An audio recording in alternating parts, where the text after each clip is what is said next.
नमस्कार, the legal Indian के इस एपिसोड में आपका फिर से स्वागत है। दोस्तों, आज हम बात करने वाले हैं जूही चावला के द्वारा फाइल किया गया एक ऐसा केस जो काफी चर्चा में आ गया था। अभी 2 दिन पहले की बात है, काफी ज्यादा चर्चा में आ गया और इसका वजह यह बताया गया कि जूही मैडम ने कोर्ट प्रोसीडिंग्स का जो लिंक था, वीडियो में जो हो रहा था, उस लिंक को अपने सोशल मीडिया प्लेटफॉर्म पे बिना किसी से पूछे शेयर कर दिया। फिर क्या था, उनके चाहने वालों का तांता लग गया और कोर्ट में चल रहे प्रोसीडिंग्स के बीच में कोई गाना गाने लगा, कोई और भी तरीके का अनवांटेड परेशानी उत्पन्न करने लगा। फिर क्या था, जज साहब के द्वारा यह कहा गया कि जो भी व्यक्ति ऐसा गाना गा रहा है कोर्ट प्रोसीडिंग के बीच पे, उस पे कंटेम्प्ट प्रोसीडिंग शुरू की जाए। लेकिन बात यहीं खत्म नहीं होती। अभी हम बात करने वाले हैं उस केस का। यह केस था 5G से रिलेटेड।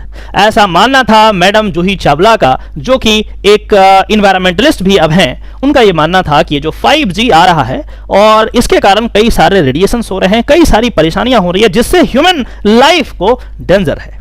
और इसी बात पे उन्होंने कोर्ट में एक सूट फाइल कर दिया और यह कहा गया कि सेंट्रल गवर्नमेंट इस पे पूरा रेगुलेट करे और इन तमाम डेवलपमेंट को फिलहाल के लिए रोक दे या फिर इस पे कुछ नियंत्रण करने का प्रयास करे। हालांकि यह बात भी सही है कि कोर्ट में इन्होंने कोई भी ऐसा रिसर्च, कोई भी ऐसा स्टडी, कोई भी ऐसा एविडेंस नहीं पेश किया जो इस बात को सिद्ध करता हो। फिर क्या था, जब कोर्ट ने इन तमाम बातों को एनालाइज किया तो इस निष्कर्ष पे पहुंचा कि मैडम जूही चावला ने पब्लिसिटी स्टंट के लिए, मीडिया पब्लिसिटी के लिए यह केस को फाइल किया है और यही कारण था कि उस केस के वीडियो लिंक को उन्होंने सोशल मीडिया के प्लेटफॉर्म पे शेयर कर दिया।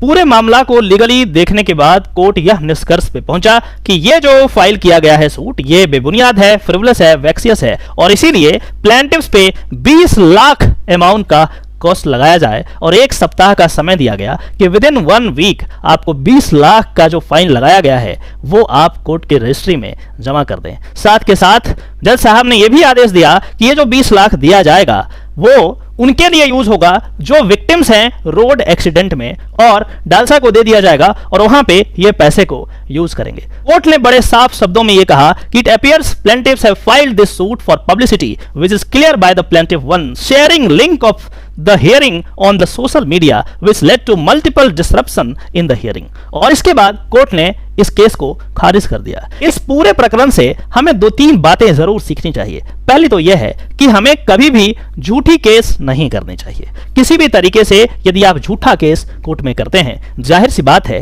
कोर्ट का समय बर्बाद होता है और कोर्ट का समय बहुत कीमती है। आपको पता है न जाने कितने हजार और कितने लाख मामला अभी भी कोर्ट में पेंडिंग है। दूसरी बात, इस केस से हमें यह सीखनी चाहिए कि जब भी हमें केस करना है हमें पूरा रिसर्च करके करना है। जल्दीबाजी में कोई केस करने का कोई मतलब नहीं है। पूरा रिसर्च करें, एविडेंसेस को कलेक्ट करें और उसके बाद उसको एविडेंसेस को जोड़ें एक दूसरे से, उसके बाद ही कोर्ट में अप्रोच करें ताकि आप कोर्ट को कम समय में सही तरीके से बता सकते हैं कि इस तरीके का परेशानी आ सकता है। हो सकता है कि 5G आने से रेडिएशंस हुआ हो सकता है कि इस रेडिएशन और अन्य कारणों से बहुत सारे और प्रॉब्लम्स क्रिएट हो जाएं, लेकिन उसका एविडेंस हमारे पास नहीं है और कोर्ट में हमेशा एविडेंस दिया जाता है। कोर्ट हमेशा एविडेंस पे ही काम करती है। तो जब तक आप उस रिसर्च, उस एविडेंस को वहां नहीं देंगे, उस तरीके से आपके फेवर में डिसीजंस शायद ही आए।